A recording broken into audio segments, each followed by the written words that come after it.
Todos y bienvenidos a Pensando Críticamente, el podcast de RP, Sociedad para el Avance del Pensamiento Crítico, donde hablamos de ciencia y pseudociencia, de lo racional y irracional, de la credulidad y el escepticismo. Mi nombre es Ismael Pérez y, como de costumbre, tengo a mi lado a Borja. Buenas tardes, Borja. Hola, buenas tardes. A ver, ¿con quién vamos a hablar y de qué vamos a hablar hoy? Pues vamos a hablar con Ramón Nogueras. Es psicólogo clínico, es formador y consultor, hace un montón de cosas y viene a hablarnos de farfolla psicológica, ¿verdad? Básicamente, por el trabajo pues me encuentro con que la psicología tiene alrededor un montón de pseudociencias, igual que la medicina tiene chorradas como la homeopatía y tal. Pues en psicología, tanto en el ámbito de la consultoría profesional en empresas como en la psicología clínica, pues te encuentras con un montón de gente que con buena intención o con la intención directamente de sacar cuartos dice unas tonterías y unas cuestiones que no están para nada basadas en investigación ni en nada serio. Y es de lo que quiero hablar hoy, concretamente de por qué nosotros tendemos a creer esas tonterías. De lo que vengo a hablar hoy en la ponencia. De todo esto que hay de lo paranormal y demás, ¿cuántas cosas, así a ojímetro, un tanto por ciento, cuántas cosas se podría explicar con conocimientos de psicología y cuánto puede haber de, pues mira, no sabemos por qué la gente ve esas cosas? El 100% actualmente, o muy cerca al 100%. Me explico. Actualmente la psicología es capaz de explicar fenómenos como, por ejemplo, la capacidad de los medium para averiguar información acerca de las personas utilizando una técnica que se llama lectura en frío. Se explica perfectamente el tema de los viajes astrales. De hecho, vamos a hacer una pequeña demostración en la ponencia con lo que se llama el experimento, no una demostración, sino una explicación de cómo se puede hacer muy sencillo, porque no tenía una mano de plástico, un experimento que se llama el experimento de la mano de goma, que básicamente consiste en que al cabo de un minuto puedes hacer que la persona piense que una mano de goma es suya, es parte de su cuerpo, o que esa persona piense que la mesa es parte de su cuerpo. Es una forma de hacer que el cerebro se desoriente. Y luego el resto de experiencias, la telepatía entre gemelos está ya totalmente explicada y como que no existe. En fin, hay muchísimo trabajo que la psicología puede hacer, pero lo interesante es por qué creemos en esas cosas. Y el hecho es que tenemos una fuerte predisposición, los seres humanos en general, a creer en estas cosas por la forma que tiene nuestro cerebro de procesar la información. Por aclarar, cuando dices que se puede explicar, quiero aclarar que la explicación no es la típica explicación paranormal que... No, en absoluto. Por ejemplo, la mayoría de los fenómenos paranormales se explican porque los seres humanos somos patéticos a la hora de calcular correlaciones estadísticas y vemos patrones donde no los hay. Uno de los ejemplos que voy a poner es el de un perro que se suponía que predecía cuando su dueña venía a casa, o sea, cuando su dueña cogía el coche para venir a casa, y el perro resulta que no predecía un carajo, lógicamente, sino que la familia de su dueña y su dueña eran los que querían ver una predicción donde en realidad no la había, y cuando se registró rigurosamente lo que hacía el perro, pues se ve que el perro no predecía nada, como era lógico y normal. Entonces se explican con conceptos y con fenómenos que ya están bien documentados y fenómenos que ya eso son sería, conocidos. como creo que dijo Francis Bacon, ¿no? Lo de que contamos los aciertos y olvidamos los fallos, ¿no? Fundamentalmente nos centramos obsesivamente en los aciertos y rechazamos toda información que contradiga nuestra percepción de las cosas. Eso se llama sesgo de confirmación y es una de las, en mi opinión, ideas más fundamentales que se pueden aprender en cuanto a psicología, porque es uno de los sesgos que más errores nos causan a la hora de pensar y de describirnos el mundo. Digo, preguntar. Ay, se me ha pirado. Yo tengo otra cosa. Venga, no me acuerdo. Pregunta. Un poco también al hilo, ¿no? El sesgo de confirmación, la disonancia cognitiva. O sea, cuánto hay de, bueno, me imagino que mucho, ¿no? De voluntad de la gente, pues eso, de creerse su rollo y adaptar su... La disonancia cognitiva es un fenómeno que está relacionado estrechamente con el sesgo de confirmación. De hecho, es una consecuencia, en mi opinión, esto ya en mi opinión no es una conclusión, digamos, validada científicamente, pero creo que es una consecuencia del sesgo de confirmación. Básicamente, la disonancia cognitiva se produce cuando tienes dos ideas que son contradictorias y eso te produce ansiedad. Por ejemplo, tú tienes la idea de que fumar es malo. Tienes la idea también de que te fumas 2 paquetes de tabaco al día, con lo cual la conclusión es que eres gilipollas. Entonces eso lógicamente te produce un malestar porque nadie quiere pensar que es gilipollas y nadie quiere pensar que está haciendo algo que no tiene sentido. Entonces hay distintas formas de solventar esa disonancia. Hay algunas que son lógicas, como por ejemplo, dejo de fumar. En ese caso elimino uno de los pensamientos que me provocan ansiedad y restablezco, digamos, el bienestar. Otra posibilidad es crear una idea que se introduce, digamos, entre las otras dos que la hace aceptable. Por ejemplo, no se ha demostrado concluyentemente que el tabaco provoque la mortandad que se le asocia o que se le atribuye. Y en ese caso yo sigo fumando, pensando que bueno, que lo mismo es malo, lo mismo no. El sesgo de confirmación se produce porque nosotros estamos muy aferrados a la idea de tener razón. Para nosotros, para nuestra autoestima, es muy importante tener razón y por tanto buscamos continuamente información que nos confirme que tenemos razón y que nuestras ideas y decisiones son correctas. Entonces tendemos a ser muy selectivos y a tener unos filtros de forma que cuando alguien nos presenta evidencia que contradice nuestra visión del mundo solemos rechazar. Esa es la razón por la que alguien de izquierda nunca leería la razón. ¿Por qué? Porque él no quiere leer un punto de vista que contradiga el suyo, a no ser que lo lea para reírse de ello y viceversa, por supuesto. O sea, esto es universal, pasa en todas partes. De hecho, pasa seguramente también incluso entre escépticos, es decir, o en gente que es plenamente consciente de que eso está ahí. Absolutamente. De hecho, piensa que todos los grandes cambios de paradigmas científicos que se han producido a lo largo de la historia se han producido enfrentando siempre una gran resistencia por parte de la mayor parte de la comunidad científica. ¿Por qué? Pues porque los científicos son seres humanos que también se casan con sus ideas, que no debería ser así, pero tiene mucho que ver con que nuestro cerebro ha evolucionado para encontrar patrones en todo y aferrarse a ellos, porque un mal patrón es mejor que ninguno. Entonces no podemos permitirnos, o no podíamos, cuando aparecimos como especie en este planeta, no podíamos permitirnos el hacer meditadas decisiones sobre todo. Si yo oía un ruido, tenía que decidir rápidamente si eso era un depredador o no y salir zumbando.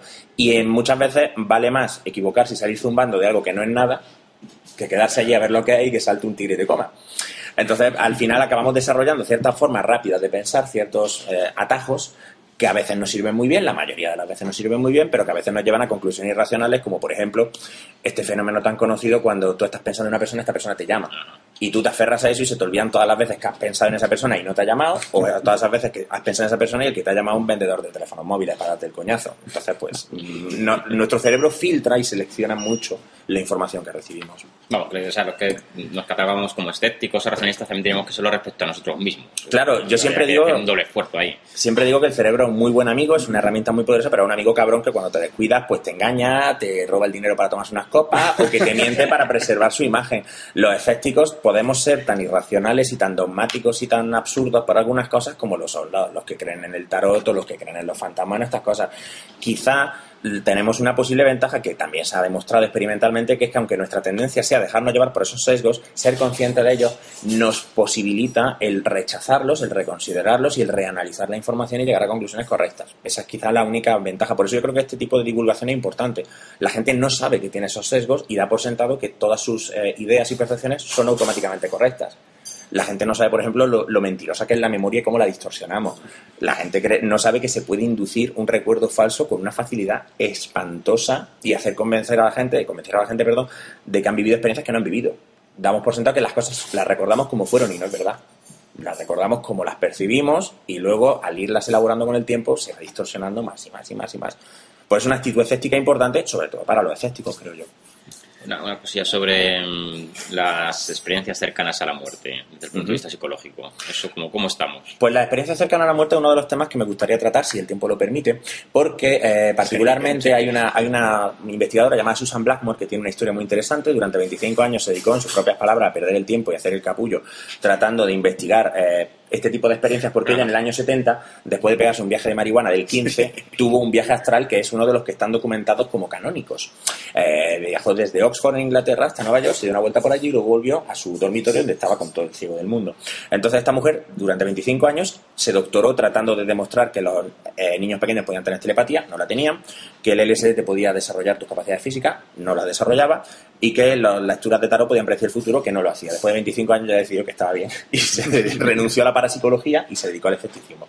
Esta mujer ha desarrollado un modelo explicativo muy interesante de la experiencia cercana a la muerte, que se basa fundamentalmente en que esas experiencias se producen cuando hay una situación de susceptibilidad a la sugestión, por ejemplo, por estar en un momento, tener un traumatismo grave, y una fuerte desorientación. Básicamente el cerebro, al verse privado de entradas sensoriales, trata de construir una explicación de lo que está pasando. Nuestro cerebro siempre está explicando lo que pasa. Esa es la razón por la que, por ejemplo, vemos formas en las nubes. Las nubes no tienen un carajo de forma. Pues claro que la nube no tiene una forma de un coche.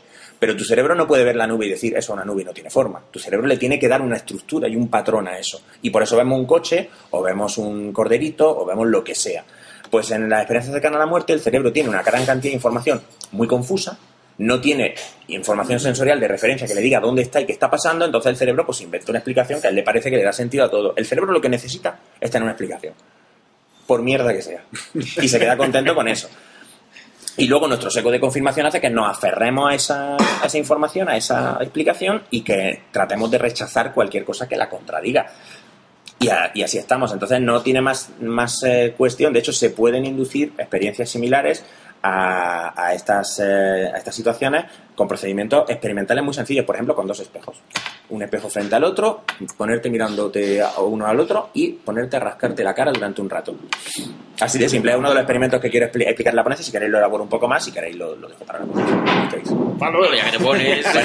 Es un experimento desarrollado por un investigador, un neurocientífico llamado Ramachandran. Es una de las máximas eminencias, y si estáis familiarizados un poquito con el mundo de la neurociencia...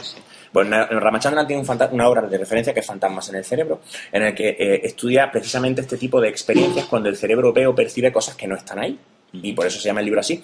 Y uno de los experimentos que él desarrolló era un experimento en el que el objetivo era hacer que el cerebro pensara que su cuerpo que estaba fuera del cuerpo.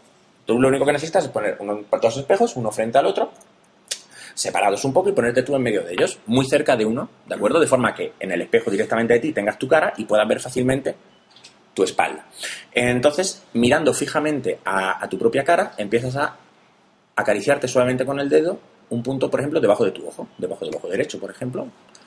Al cabo de un minuto de estar así, empezarás a tener la sensación de que el estímulo táctil viene de uno de los tus que está dentro del espejo, y de hecho tendrás la sensación de que estás fuera de tu cuerpo. Y muchos de los investigadores, Ramachandran entre ellos, decían que sintieron el impulso de saludar a esa persona delante del espejo que percibían como alguien diferente de sí mismo. Esto lo voy a hacer. ¿Cuál es la explicación de esto? El cerebro, sobre todo, se fija en claves verbales. Entonces, ¿el cerebro qué tiene? El cerebro ve una estimulación táctil que está sucediendo delante de sí mismo, que es su propio reflejo siendo estimulado. Al mismo tiempo tiene una sensación. La sensación visual y la táctil no casan. El cerebro se desorienta y elabora una explicación que es: yo no estoy aquí, yo estoy ahí, delante. Daros cuenta que la sensación que tenemos continua de estar dentro de nuestros cuerpos es una ilusión que el cerebro elabora basándose en la información sensorial que recibimos. El 99% del tiempo esa ilusión funciona bien y es correcta porque el cerebro tiene la información sensorial correcta. En determinadas condiciones se puede engañar al cerebro para que perciba que está fuera del cuerpo o en otro sitio que no está allí. De hecho, hay otros experimentos similares. Este es un experimento que ha sido replicado en numerosísimas ocasiones y, como digo, la experiencia se puede inducir en tan poco tiempo como un minuto aproximadamente. O sea que el cerebro ni siquiera necesita unas condiciones terriblemente especiales. Claro, ahora tú coges a toda la gente que rutinariamente se mete setas, se mete LSD, se mete María y tal, y lo raro es que no estén alucinando todo el santo día. ¿Sabes lo que te quiero decir? Pero no deja de ser una alucinación que afortunadamente está replicada en entorno experimental y, bueno, explicada con una hipótesis bastante sólida. Has dicho que la sensación esta que tenemos de que estamos dentro del cuerpo, ¿no? O sea, es decir, yo, exactamente, cuando piensas, o sea, pienso en mí, es como si yo estuviera detrás de mis ojos y entre mis orejas. Correcto. Una sensación así. Correcto. ¿Esto puede ser la fuente de la creencia en los espíritus o el alma? Es decir, que yo soy algo que está dentro de lo que es mi cuerpo. Claro, eso es lo que se llama el modelo del homúnculo. El modelo del homúnculo, un homúnculo es un hombrecito pequeño que se suponía que estaba dentro de tu cabecita y era un poco como si tú fueras el Mazinger Z y él fuera controlando el cerebro. Sí. Pues la cuestión es que, claro, el cerebro no está realmente, o sea, el cerebro no sabe dónde está. El cerebro sabe dónde está porque tiene unos inputs sensoriales que le vienen, y entonces yo miro a mi izquierda, veo a Borja, miro a mi derecha, te veo a ti, y entonces yo digo, bueno, pues yo estoy entre ellos dos. Y claro, miro hacia abajo, veo un cuerpo y digo, pues este tendrá que ser el mío. Pero eso mi cerebro no puede saberlo con certeza. Mi cerebro dice que esa es la explicación más probable y tira millas. Entonces, ¿qué pasa? Hay ciertos mecanismos que garantizan que yo puedo distinguir lo que se produce dentro de mí de lo que no se produce dentro de mí. Por ejemplo, cuando tú hablas, yo sé que tu voz es un estímulo externo, y cuando yo hablo o pienso, sé que ese sonido es un sonido que he generado yo.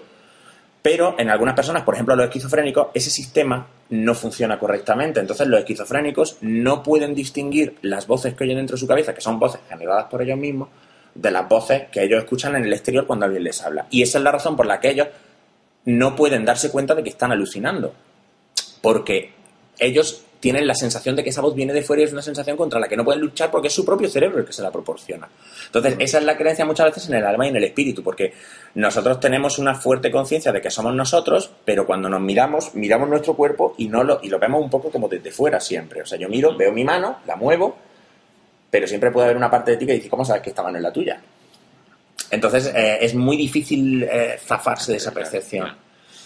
Otra cosilla que me ha surgido un poco de desasosiego es desde el punto de vista de la divulgación o bueno, pues cuando hacemos todo esto para intentar parar un poco el avance de las pseudociencias y demás, todo esto del sesgo que nos has contado y demás, esta renuencia a aceptar la explicación y demás, desde el punto de vista de la educación, ¿qué podemos hacer para combatirlo? Porque claro, es decir, si esto es así, cuando le expliquemos a alguien, mira, no es un espíritu o no esto, por la explicación psicológica, es esta, si contamos con ese efecto, no va a colar, o sea, no lo va a aceptar. Es decir, ¿cómo podemos hacerlo para...? No lo va a contar si se lo planteas de una forma, sobre todo, muy confrontacional. Llegar a una persona y decirle, y esto es un error que cometemos muchísimos escépticos y que a veces debilita nuestra posición, creo yo, es el llegar y decirle a alguien, pues, aunque sea la verdad, ¿no? Porque su creencia es una pila de gilipolleces.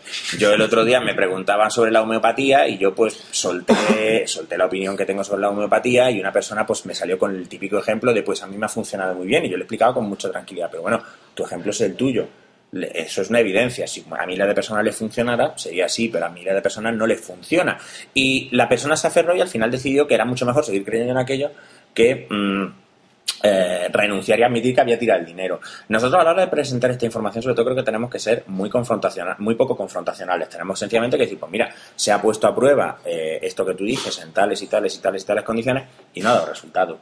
Entonces, pues no parece que haya motivo para creerlo. Explicar los experimentos y, sobre todo, formar a la gente, y creo que es una cosa que debería impulsarse en el sistema educativo, simplemente a tener un grado de desarrollo alto en pensamiento crítico. Nosotros tenemos un sistema educativo que, dentro de que se pueda mejorar o no, sobre todo alienta a la persona a aceptar la información de formas acríticas, sin cuestión. A ti te dicen que determinadas cosas son así y nunca te explican el porqué de que esas cosas sean así. A ti te explican la ley de la gravedad y nunca te explican los experimentos que demuestran que la ley de la gravedad funciona de la forma que es donde veo el fallo. No se enseñas vamos, yo pienso, ¿no? Te estamos entrevistando a ti, pero yo suelto mi rollo también. Que habría que enseñar a los niños a experimentar desde críos. O sea, pero constantemente, claro, evidentemente, cuando eres muy pequeño, pues los experimentos tienen que ser más sencillos y poco a poco vas añadiendo la complejidad o el rigor científico para acostumbrarles hasta en las pequeñas cosas. Evidentemente no puedes experimentar todo, ¿no? Pero que de todo te surjan dudas razonables de yo esto cómo lo experimentaría, cómo lo pondría a prueba de una manera más rigurosa que simplemente la mítica prueba de la Power Balance de te la pones y te inclinan o no. Pues eso, una persona con un mínimo de criterio experimental sabe que eso es una chorrada. Daros cuenta además de una cosa que es terrible. Uno de los casos que me gustaría comentar, pero que no creo que me dé tiempo, es el caso de las hermanas británicas, las hermanas Fox, que inventaron el tema de la comunicación con espíritu a base de golpecitos. Estas chicas acabaron fundando una secta que era el espiritualismo. Bueno, no ellas, sino un tío que era algo así como su manager, que era un cuáquero, y que acabó diciendo que aquello era la verdad y que el resto de las religiones, pues evidentemente no daban un servicio al cliente tan satisfactorio como poder hablar directamente con tu tía muerta. Entonces, al final de su vida, razón. al final de su vida, que estaban ya las dos machacadas por el alcoholismo y tal, una de ellas salió y confesó que desde el principio todo aquello había sido un fraude, que los primeros golpecitos los hacían con una manzana atada a un cordel. Y los espiritualistas lo que hicieron fue mandarlas a tomar por culo y seguir con su creencia, porque habría llegado un momento en el que la disonancia cognitiva de aceptar que habían hecho el canelo todos aquellos años era tan fuerte que lo que hicieron fue elaborar una explicación alternativa, que era pues que el alcohol y el deterioro que vivían estas personas pues las había alejado por el mal camino, espíritu diabólico, satán, patín, patán, y las pobres pues murieron, bueno, pobres, a mí pena no me dan ninguna, ¿no? Pero las chiquillas estas murieron muertas de hambre y fueron enterradas en una tumba de pobres. Y el espiritualismo siguió, lo que pasa es que luego la Ouija lo quitó.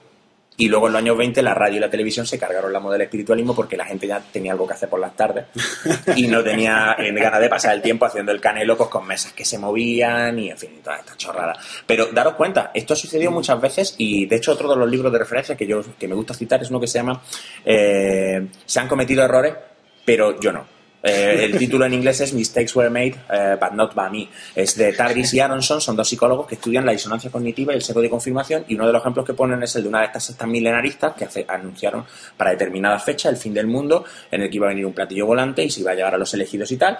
Llegó la fecha, evidentemente allí no apareció nadie, y los investigadores estaban allí en la casa de la secta. Mientras ellos estaban allí, vieron cómo el ambiente se iba tensando, porque claro, la gente se iba mirando. Algunos de los miembros de la secta abandonaron el lugar, y a eso de las 4 de la mañana, o sea, unas 4 horas después de la medianoche que se debía haber producido el suceso, la medium y líder de la secta, que era una de estas mujeres que dice que tiene la capacidad de hacer escritura automática de esta chorrada, pues se puso a escribir un mensaje diciendo que gracias a la fe del grupo se habían salvado todos, y que lo que tenían que hacer era pues esparcir su palabra. Daros cuenta, y esto lo he omitido antes, que hasta aquel momento era una secta súper exclusivista, que no hacían esfuerzos de proselitismo ni nada, sino que ellos estaban convencidos de que su rollo era genuino y que por tanto pues que los elegidos eran ellos y que el resto pues nada.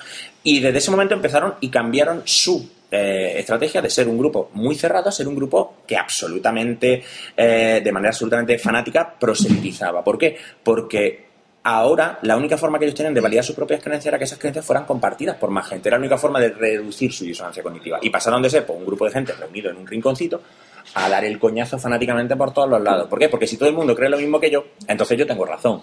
Pues será, ¿no? Claro. Pero daros cuenta, estas personas, había algunos que se lo decían a los investigadores, después de haber vendido mi casa, después de haber dejado mi trabajo, después de haber vendido todas mis posesiones para esta noche en la que yo ya no, ahora no puedo dejar de creer en esto, porque sería la muerte para ellos. Entonces hay que ser muy persistente, hay que ser muy paciente y hay que ser muy poco confrontacional. Hay que llegar, explicar cuál es la evidencia, dejar que la persona la considere y esperar que poco a poco pues eso vaya haciendo mella en su creencia. La creencia es una cosa muy jodida. La gente que es creyente en algo de forma irracional o dejan de creer por sí solos o creen para siempre. No se les puede... Hay una cita de Jonathan Swift que decía que no se puede sacar a alguien con razonamiento de una posición a la que no entró razonando. Entonces, muchas veces somos confrontacionales y atacamos directamente a las creencias y lo único que hacemos es que la persona se sienta mal, porque al decir que sus creencias son unas gilipollas, pues les estamos equiparando con unos gilipollas. Entonces la gente pues no, lo que hace es que eso hace que deje de escucharte. En cambio, si trasladas eso al diálogo sobre la evidencia que hay, la evidencia que no hay, y te dice, a mí eso me ha funcionado, pues, contestarle, me alegro de que te haya funcionado y de que te sientas mejor, pero piensa que a lo mejor también puede ser que te encuentres mejor porque existe un efecto llamado el efecto placebo. Mucha gente no sabe o no entiende bien cómo funciona. Hay que intentar ser muy divulgador, muy persistente y tratar de inculcar al máximo la habilidad y la capacidad de pensar críticamente y buscar siempre una prueba, buscar siempre una confirmación y no aceptar las cosas simplemente porque se digan así. Y, ojo, bueno, vosotros lo sabéis mejor que nadie, los vendedores de humo ya están usando ese tipo de validación. O sea, ahora todas las Power Balance y las mierdas de estas se venden diciendo estudios hay que demuestran que no sé qué. Nunca, por supuesto, se cita el estudio, nunca se dice quién ha investigado nada, pero hay estudios. Y la gente oye estudios y dice, pues será verdad. Yo creo que la fe acrítica en ese tipo de cosas es tan mala como la fe acrítica en la Ouija o en las cartas del tarot. Hay un... Es que me ¿Vamos a hablar? Sí, perdona. Pregunta tú. Yo es que quiero ir a temas más de, pues precisamente de psicología clínica, seguramente, ¿no? Y bueno, incluso a psicología aplicada, ¿no? Se llama así, es decir, tanto a nivel clínico como, pues eso, con temas de psicoanálisis. Sí. A ver, mi pregunta en eso es, sobre todo, o sea, ¿cuánto daño puede causar? Hombre, pues potencialmente un daño enorme. Tú piensa una cosa, el psicoanálisis desde que se pone en práctica no ha conseguido todavía ni una sola vez aportar una prueba de su efectividad como terapia, que nunca se ha demostrado mejor que no tratar al paciente y en algunos casos se ha probado peor que dejar al paciente sin tratamiento. No ha conseguido probar la existencia o la validez de ninguno de sus constructos teóricos, tanto si hablamos de los constructos del psicoanálisis freudiano ortodoxo, en fin, el yo, el superyo, el ello, el complejo de Edipo, etcétera, como cualquiera de las variantes, que hay algunas que son friquérrimas, o sea, están los seguidores de Lacan, son en mi opinión unos majaras. Lacan era un señor que como sabéis, llenó su obra de ecuaciones matemáticas que cuando alguien con una mínima formación matemática las veía decía, ¿pero esto qué es? Y le contestaba a los lacanianos que es que tampoco había que ponerse fascista con el tema, que bueno, que era una metáfora. Y dicen, no, si por una ecuación matemática no puede ser una metáfora. ¿Entiendes? Claro, pero es que como esas las hay muchas, porque la psicología, por desgracia, en mi opinión, y es una cosa que yo he vivido de la facultad, es un campo en el que entra pues mucho perro flauta y mucho curador holístico, que son los primeros que dicen que es que la psicología no es una ciencia porque tienen la idea errónea, que es muy común, de que si el objeto de estudio de una ciencia es complejo o difícil de observar o de medir, ya no puedes hacer ciencia y que por tanto, ¿para qué vamos a hacer ciencia? A mí eso me parece una sandez como un piano. Evidentemente hay muchos aspectos de la conducta de las personas que se pueden observar y de los que podemos hacer inferencias razonables sobre el proceso mental. Y ahora, gracias a la neuroimagen, nosotros podemos ver el cerebro funcionar. Nosotros ahora podemos saber que cuando una persona pasa por determinadas situaciones tiene una determinada actividad emocional, tiene una determinada actividad cognitiva, y por tanto ya no me vale ese rollo de que como no se puede ver la mente, no podemos estudiar la mente. Pero eso te lo encuentras en la facultad y nosotros piensa que en nuestro plan de estudios, al menos tal y como yo lo estudié, tenía asignaturas de metodología de investigación científica cada año. O sea, la formación científica de los psicólogos es tan sólida como la de cualquiera. Y en esas clases siempre había algún tarado que te decía que es que no se podía utilizar una metodología experimental, gente que sale de la carrera que sin saber que correlación no es lo mismo que causa, cosas básicas. Entonces, A mí me puede, porque me parece inmoral que una persona se ponga en manos de un terapeuta y este terapeuta le trate con un método que no ha probado su efectividad. Hay corrientes y escuelas de pensamiento como la psicología cognitiva que en trastornos como la depresión tienen 4, 5, 6, 7 mil estudios clínicos avalando su eficacia, que podemos saber además exactamente hasta qué punto mejoran el estado del paciente cuando se combinan con fármacos, sin fármacos, y que por tanto son una alternativa seria que funciona. Y al lado pues tienes terapias, pues, como, no sé, la terapia psicoanalítica, que sigue siendo una de las alternativas más populares, que sigue vendiendo el mismo humo que vendía cuando Freud se inventó aquel caso de Ana O, y la tos histérica, que resulta que era tuberculosis, o el caso del pequeño Hans, que decía que le tenía ansia de castración y lo que le tenía era miedo a los caballos, ¿sabes? Es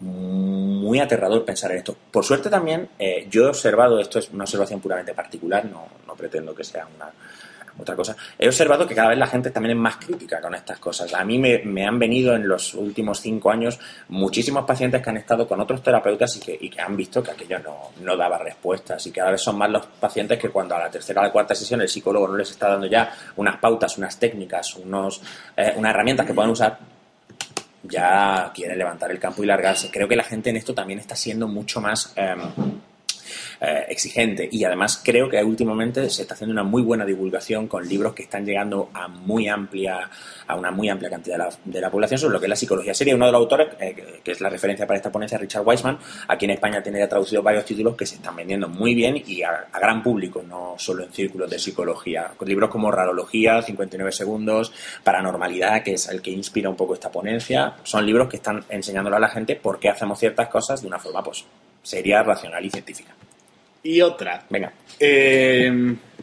Coaching, programación neurolingüística y demás. La programación historias. neurolingüística tiene una base que inicialmente es buena idea, pero todavía no ha conseguido probar su efectividad. La programación neurolingüística es una escuela de filopensamiento que crean dos señores, Bandler y Grinder. Uno es lingüista, el otro es estudiante de psicología, y lo que hacen es que observan a varios terapeutas de los más grandes de su tiempo, a gente con una capacidad probada de ayudar a sus pacientes: Virginia Satir, Milton Erickson, que es el padre de la hipnosis clínica, Fritz Perls, que es uno de los grandes creadores de la terapia Gestalt, y bueno, Virginia Satir es la experta quizá en constelaciones familiares y terapia de familia, y lo que se dedicaron es a observar cómo se relacionaban con sus pacientes, cómo se comunicaban, tratando de extraer un modelo, unas normas de conducta que pudieran aprenderse para que otros terapeutas pudieran ser igualmente eficaces a la hora de llegar a comunicarse con el paciente, a la hora de crear un vínculo con el paciente, etcétera, etcétera. A partir de ahí ya pues deriva en lo que para mí es el terreno de la pseudociencia, pues con afirmaciones como que ellos pueden curar una fobia en 1 hora sin saber siquiera a qué le tiene fobia el paciente,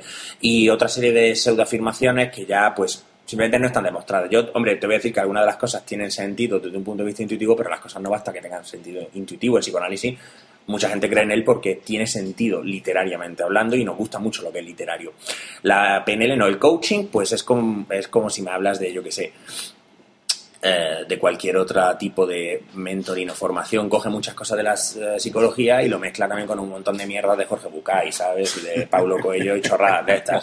Entonces yo he visto el contenido de muchos cursos de coaching y a mí no me ha parecido necesario nunca pagar.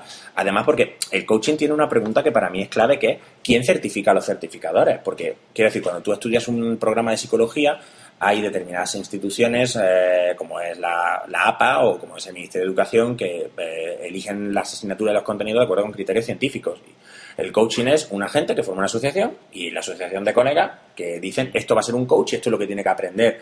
Claro, ¿puede haber coach muy buenos sin ser psicólogo? Pero, pues, por supuesto que sí. Hay gente que tiene grandes habilidades comunicativas, o hay gente que tiene experiencias válidas. Pero yo no considero que sea algo que esté validado. Es que nadie sabe lo que es el coaching. El coaching, cada asociación define el coaching como una cosa, y como eso no tiene criterio científico, pues cada uno es de su padre y de su madre.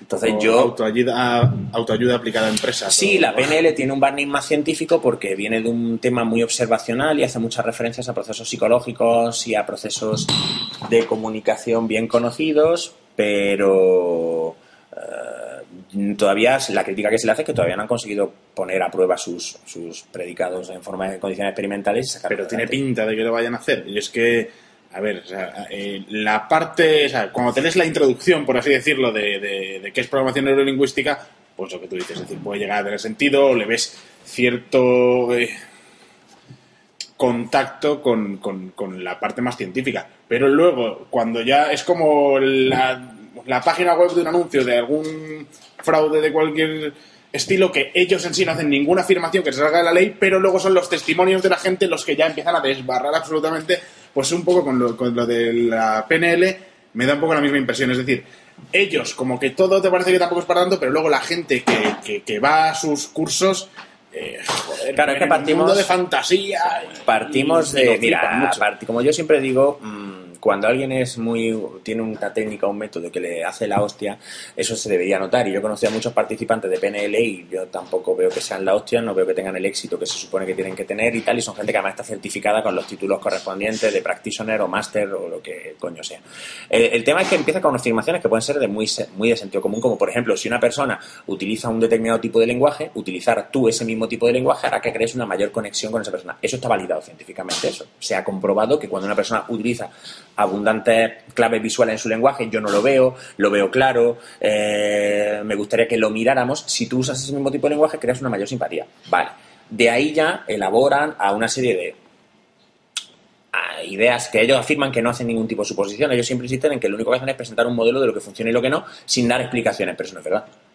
Hacen críticas muy válidas a la psicología clínica, porque la psicología clínica pues tiene muchos aspectos y ha tenido muchos aspectos criticables, pero si después de 50 años casi todavía no me has presentado una prueba fiable de la validez de tu método, chicos, 50 años ya es mucho tiempo. O sea, yo qué sé, si has descubierto algo que es la bomba, también merece la pena leerlo como curiosidad, igual que yo siempre digo que hay que leer obras de Freud y obras de psicoanálisis para entender la cultura del siglo XX y parte del siglo XXI. Otra Lacan cosa es un rollo. no, Lacan yo no se lo recomiendo a nadie, no, pero leer a Freud pues es como un pensador muy influyente al que yo creo que es bueno conocer, porque creo que es bueno conocer de dónde venimos, pero como terapia o como método yo tengo muchas dudas con respecto a la PNL y todavía no ha habido el día que se demuestre científicamente que tiene validez y que sus métodos son aplicables, yo soy el primero que lo adopte. De momento pues no, yo he leído bastante sobre PNL y es lo que tú dices, afirmaciones al principio moderadas y aparentemente empíricas, que luego empiezan a desbarrar. Yo he tratado a gente con fobias y yo no te digo que el tratamiento de una fobia sea largo, pero que luego tú no solucionas una fobia en una hora. No me lo creo. Sin saber la fobia, ¿no? Y bueno, es que la idea es que ellos hacen pensar hay mucho rollo dudoso en esto, porque además Bandler y Grinder eran hipnotizadores. Y son hipnotizadores, estudiaron con Milton Erickson, y la hipnosis, sin ser lo que mucha gente cree que es, sí es cierto que puede ayudar a que ciertas sugestiones sean fácilmente recibidas, sobre todo si tenemos en cuenta que esas sugestiones van dirigidas a gente que ha pagado dinero para estar en el curso. O sea, hablamos de gente que está favorablemente predispuesta a creerse lo que le cuentan, que para eso ha pagado un dineral por ir allí a escucharle. Entonces, cuando luego una persona sale y dice, es que es verdad, yo tenía una fobia a las alturas y me la curaron sin llegar a hablar nunca del objeto de la fobia, pues a mí es que esto me parece un poco que habría que verificarlo. Luego a mí me gustaría hacerle un seguimiento a esa persona y ver exactamente si su vida real sigue sin tener fobia o no. Yo no me lo creo. También, no puedo, fíjate que aquí no estoy haciendo afirmaciones tajantes como con el psicoanálisis, porque es algo que todavía está en cuestión. Y también te voy a decir una cosa, la PNL es mucho más marginal de lo que la gente se cree. O sea, es verdad, hay mucho curso de PNL por ahí que tú encuentras, miras en InfoJobs, casi siempre hay cursos de coaching y PNL, pero no hay ni gota de PNL en las universidades. ¿Por qué? Porque cuando llegan al punto en el que hay una revisión de iguales y unas publicaciones, la gente se ríe de ello, porque no puedes, pero no han producido nada. Claro. Validado, claro, en el mundo empresarial, los empresarios y la gente del mundo empresarial son igual de chorras que el resto, y se creen las mismas tonterías que el resto. Y ahí yo he visto gente haciendo coaching que yo me sentaba y decía, este cabrón cobra 300 euros la hora por esto. Me cago en la hostia, tío, o sea, que... Pero es como todo, ¿no? La gente paga dinero y como paga dinero se autoconvence de que lo que ha recibido es bueno, porque la otra, porque si no es una disonancia cognitiva muy grande decir, hostia, yo he pagado 300 euros por esto por hora, y me han tomado el pelo, mi empresa lo ha tomado.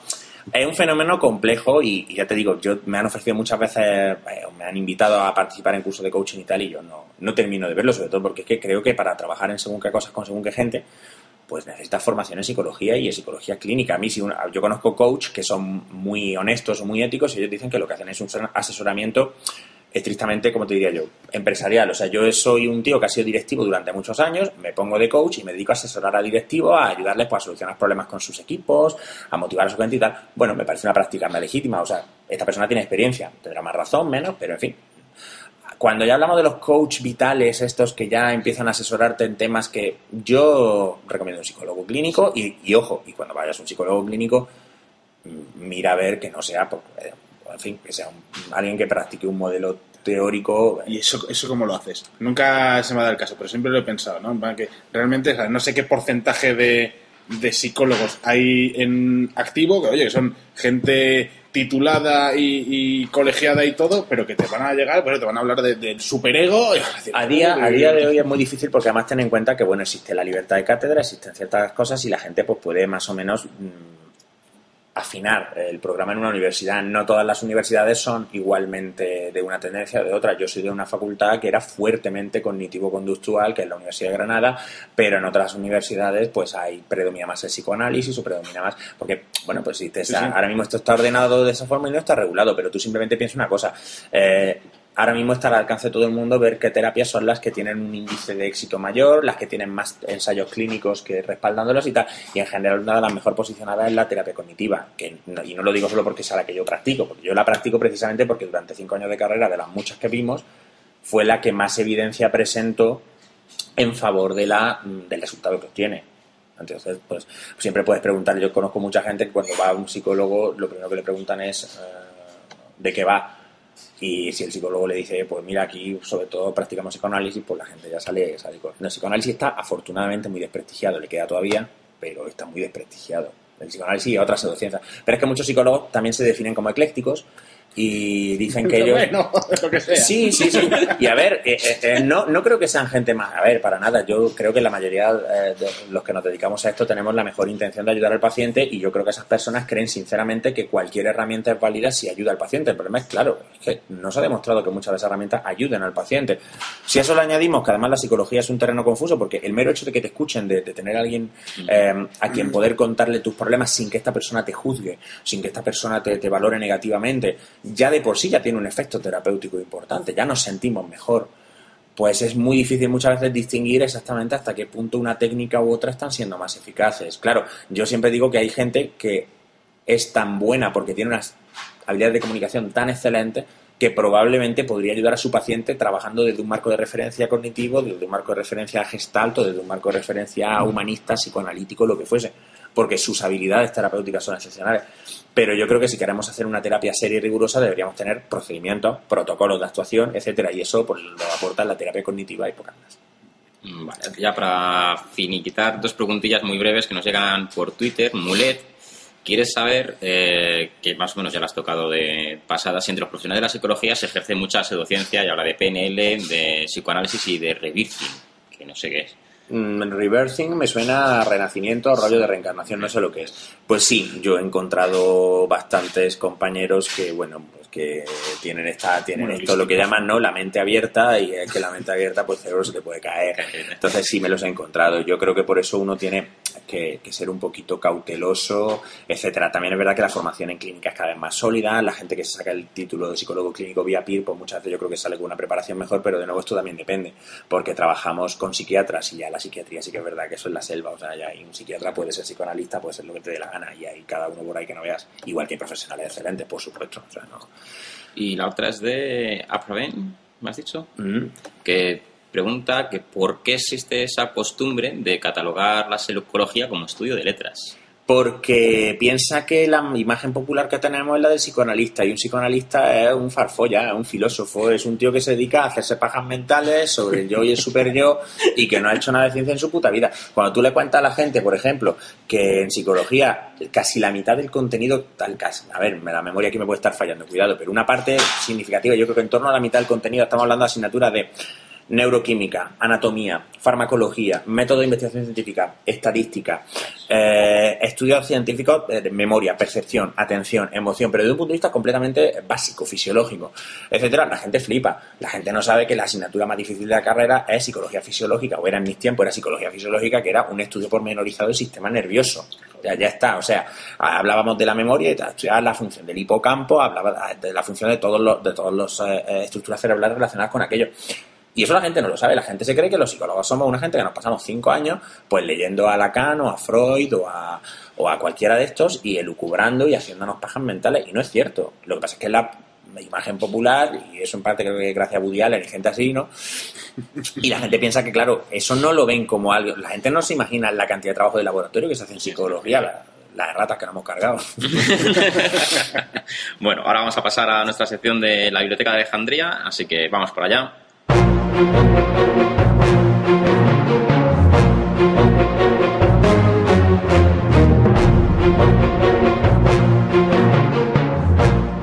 La Biblioteca de Alejandría. Bueno, una vez que estamos dentro de la Biblioteca de Alejandría, a ver, Ramón, ¿qué libro de divulgación recomiendas a nuestros oyentes sobre estos temas? Vale, sobre estos temas, en primer lugar, para conocer un poco la psicología que hace que creamos en los fenómenos paranormales, Paranormalidad, de Richard Wiseman. Es un mago y psicólogo investigador británico que tiene varios libros de divulgación, y en general cualquier libro de este hombre suele ser absolutamente encantador y fantástico, pero sobre este tema, Paranormalidad. Vale. Y sobre el sesgo de confirmación, el de Aronson y Tabrin, se han cometido errores, pero yo no fui. Que es también para mí una obra de referencia sobre el sesgo de confirmación y la disonancia cognitiva y cómo estas cosas alteran nuestro juicio, además con muchísimos ejemplos de la vida real, como por ejemplo jueces y policías que, teniendo pruebas de la inocencia de un sospechoso, se aferran a la culpabilidad porque es que están encojonados en que, y si no ha sido culpable de esto, algo habrá hecho. En fin, hay cosas verdaderamente escalofriantes que además desmontan muchas terapias alternativas como el psicoanálisis. Y bueno, hay muchísimas más. Aquí puedo estar 3 horas. Bueno, pues nada más, nos despedimos de vosotros y lo hacemos hasta octubre. En principio, así que lo sentimos mucho, pero tenemos que descansar. Y nada, recordaros que la música con la que abrimos el programa y lo cerramos es del artista Madel Gral y el tema es Behind You, así que esperemos que paséis unas buenas vacaciones y que nos volváis a escuchar en octubre.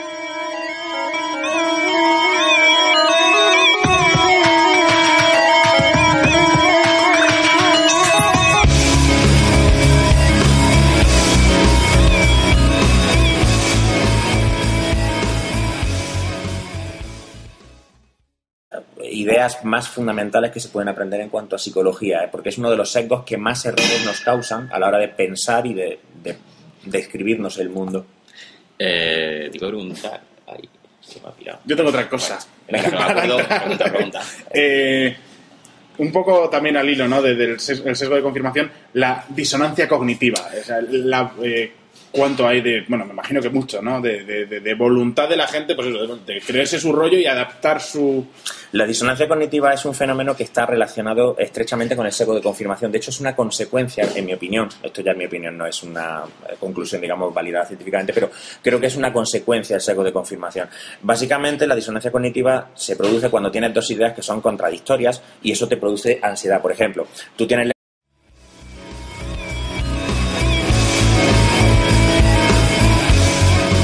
Y bienvenidos a Pensando Críticamente, el podcast de RP, Sociedad para el Avance del Pensamiento Crítico, donde hablamos de ciencia y pseudociencia, de lo racional y irracional, de la credulidad y el escepticismo. Mi nombre es Ismael Pérez y como de costumbre tengo a mi lado a Borja. Buenas tardes, Borja. Hola, buenas tardes. A ver, ¿con quién vamos a hablar y de qué vamos a hablar hoy? Pues vamos a hablar con Ramón Nogueras.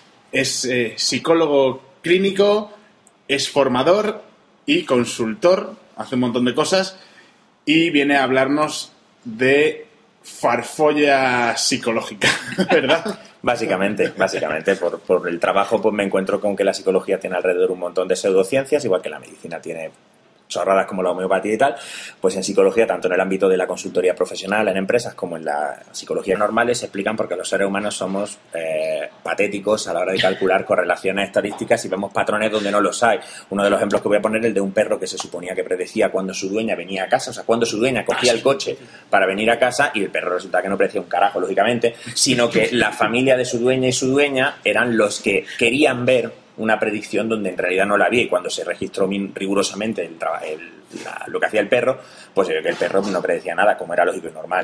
Entonces se explican con conceptos y con fenómenos que ya están bien documentados y fenómenos que ya Eso son sería, conocidos. como creo que lo dijo Francis Bacon, ¿no? Lo de que contamos los aciertos y olvidamos los fallos, ¿no? Fundamentalmente nos centramos obsesivamente en los aciertos y rechazamos toda información que contradiga nuestra percepción de las cosas. Eso se llama sesgo de confirmación y es una de las, en mi opinión, pequeñas demostraciones en la ponencia con lo que se llama el experimento, no una demostración, sino una explicación de cómo se puede hacer muy sencillo, porque no tenía una mano de plástico, un experimento que se llama el experimento de la mano de goma, que básicamente consiste en que al cabo de un minuto puedes hacer que la persona piense que una mano de goma es suya, es parte de su cuerpo, o que esa persona piense que la mesa es parte de su cuerpo. Es una forma de hacer que el cerebro se desoriente obviamente. Y luego el resto de experiencias, la telepatía entre gemelos está ya totalmente explicada y como que no existe. En fin, hay muchísimo trabajo que la psicología puede hacer, pero lo interesante es por qué creemos en esas cosas. Y el hecho es que tenemos una fuerte predisposición, los seres humanos en general, a creer en estas cosas por la forma que tiene nuestro cerebro de procesar la información. Solo por aclarar, cuando dices que se puede explicar, quiero aclarar que la explicación no es la típica explicación paranormal que No, va por otro lado, en absoluto. Por ejemplo, la mayoría de los fenómenos paraclínica, pues te encuentras con un montón de gente que, con buena intención o con la intención directamente de sacar cuartos, dice unas tonterías y unas cuestiones que no están para nada basadas en investigación ni en nada serio. Y es de lo que quiero hablar hoy, concretamente de por qué nosotros tendemos a creer esas tonterías. De lo que vengo a hablar hoy en la ponencia. De todo esto que hay de lo paranormal y demás, ¿cuántas cosas, así a ojímetro, un tanto por ciento, cuántas cosas se podría explicar con conocimientos de psicología y cuánto puede haber de, pues mira, no sabemos por qué la gente ve esas cosas? El 100% actualmente, o muy cerca al 100%. Me explico. Actualmente la psicología es capaz de explicar fenómenos como, por ejemplo, la capacidad de los medium para averiguar información acerca de las personas utilizando una técnica que se llama lectura en frío. Se explica perfectamente el tema de los viajes astrales. De hecho, vamos a hacer una